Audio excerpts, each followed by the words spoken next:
C children, in last lecture मैंने गांधी जी की philosophy और उन चीज़ों के बारे में आप लोगों से डिस्कशन किया था मैंने, और गांधी जी का जो बेसिक प्रिंसिपल है उसके ऊपर हम लोगों ने जो है डिस्कशन किया था कि किस तरह से लियो टॉल्स्टॉय, श्रीमद रामचंद्र और ब्रिटिश फिलोसोफर रस्किन वगैरह जो है उनकी लाइफ का गांधी जी के थॉट्स और उनकी इकोनॉमिक थिंकिंग के ऊपर क्या असर था।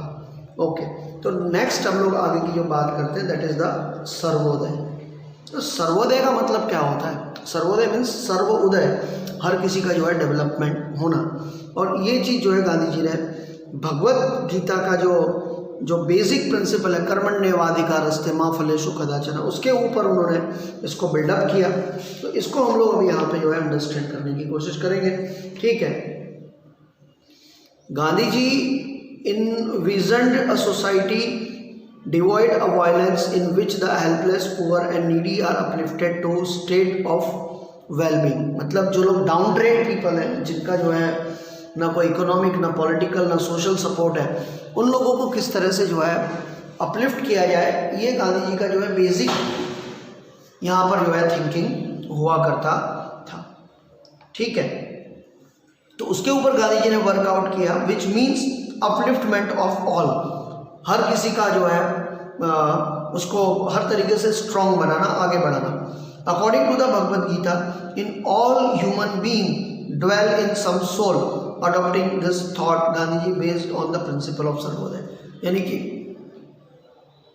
गांधी जी ने जो है, जो गीता जी का जो बेसिक थॉट है कि सर्वस्य चाहम हृदय सन्निविष्टो, कि हर एक के दिल में मैं रहता हूँ। जब हर एक के दिल में भगवान रहता है तो फिर ऊंच नीच का भेदभाव कैसे हो सकता है, कोई बड़ा या कोई छोटा कैसे हो सकता है। तो उस इनइक्वलिटी को रिमूव करने के लिए जो है गांधी जी ने जो है ये थॉट आगे लेकर वो आए, और उन्होंने जो है बहुत सारा वर्कआउट उसके ऊपर जो है किया। और उसके ऊपर गांधी जी ने जो सबसे बड़ी बात कही that is the importance of labour, यानी कि जो लेबर है उसका महत्व, मतलब श्रम का महत्व, मजदूर नहीं है, श्रम का महत्व। और इसलिए गांधी जी जो है मशीन को ज़्यादा प्रायोरिटाइज नहीं करते थे। रीज़न यही था, एक तो इंडिया जो है हाईली पॉपुलेटेड कंट्री थी। गांधी जी सोचते थे कि हर हाथ को काम, कि अगर आप मशीन से काम कराओगे तो ह्यूमन इंटेलेक्ट और एफर्ट्स का क्या।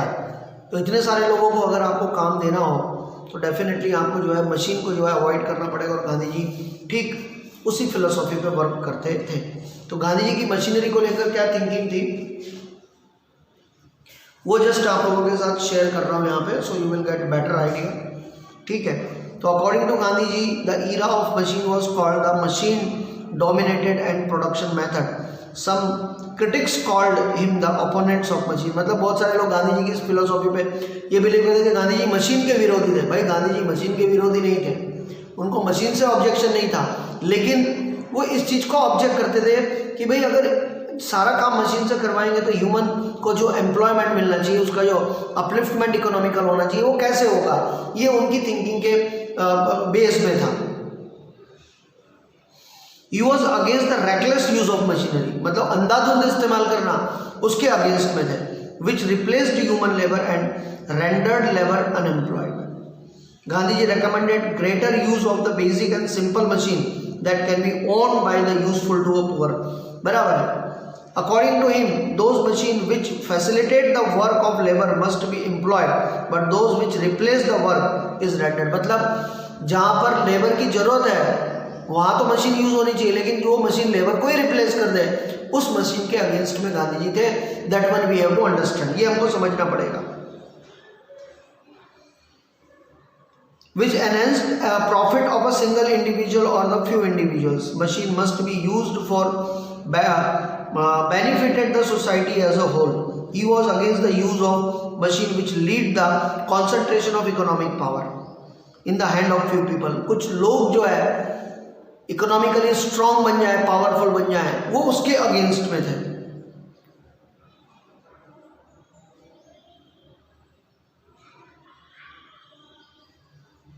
He asserted that machine are for human being and human being are not for machine। मतलब मशीन हमारे लिए है, हम मशीनों के लिए नहीं है भैया, बराबर है। ये चीज़ हमको भी आज की तारीख में समझनी पड़ेगी। दूसरी जो गांधी जी की बात थी that was the decentralisation of economy, मतलब वित्त व्यवस्था का विकेंद्रीकरण।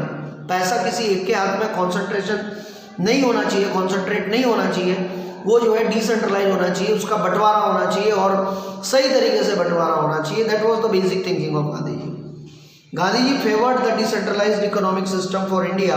ही wanted economic power to be distributed among many Indians and not among the few people only, according to him. Development of villages should be central concern on any process economic development, and he wanted village to get equal benefit of development, which was happened only through the decentralized planning. He gave the idea of decentralized economic planning as an alternative to capitalist planning and as a solution to a problem of centralized economic, and thus he promoted the idea of increasing the use of khadi.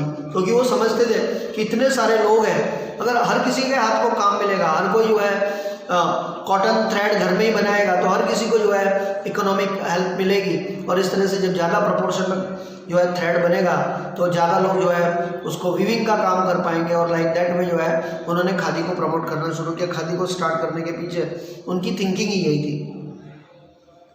And the idea of spinning khadi as a household industry. The concept of decentralized economic planning was rooted in the India of Gram Swaraj.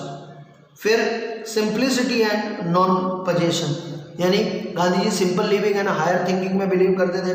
किसी दूसरों का सामान ले लेना या अपनी requirement से ज़्यादा इकट्ठा करना, जिसको हम लोग अपरिग्रह बोलते हैं, उसको गांधी जी जो है बिलीव करते थे। गांधी जी बोलते थे कि अगर आप जो है अपनी रिक्वायरमेंट से ज़्यादा सामान इकट्ठा कर रहे हो, बराबर है, that also one kind of scene, वो भी एक प्रकार का पाप ही है, वो भी एक प्रकार का जो है गलत ही बात है, क्योंकि आप अल्टीमेटली इनडायरेक्टली किसी के हक को छीन रहे हो जिसकी उसे ज़रूरत है। तो Gandhi ji hardly believed in अपरिग्रह वृत्ति, बराबर है।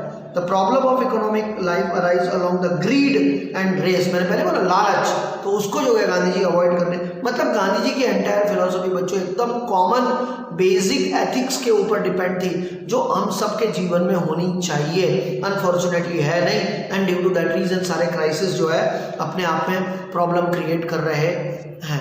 तो ये भी एक सोचने वाली बात है जो हमको सोचनी चाहिए। ओके, आगे वो बोल रहे हैं and race for increasing the material positions by forgetting ethics, which is why they propagate the idea of non-possession and consumption for need, not for greed. जरूरत के हिसाब से रखो, न कि लालच के हिसाब से, ये गांधी जी का कहना था। Their want and work toward the contentment for this own life to follow the principle of simple living and higher thinking. He stated the following reason of the restlessness of human life: continuously increasing wants, use of complex machine distribution system of present time. ये सब के ऊपर गांधी जी ने अपने independent thoughts दिए थे, बराबर है। तो ये सब चीज़ों को हम लोग आगे अभी अंडरस्टैंड करेंगे under the heading of doctrine of trusteeship, जो गांधी जी की बहुत बड़ी फिलोसॉफी है, और इसी को हमको अंडरस्टैंड करना है, बराबर है। अब अगले पार्ट में जो है गांधी जी का डॉक्ट्राइन ऑफ ट्रस्टीशिप के ऊपर हम लोग बात करेंगे, ठीक है।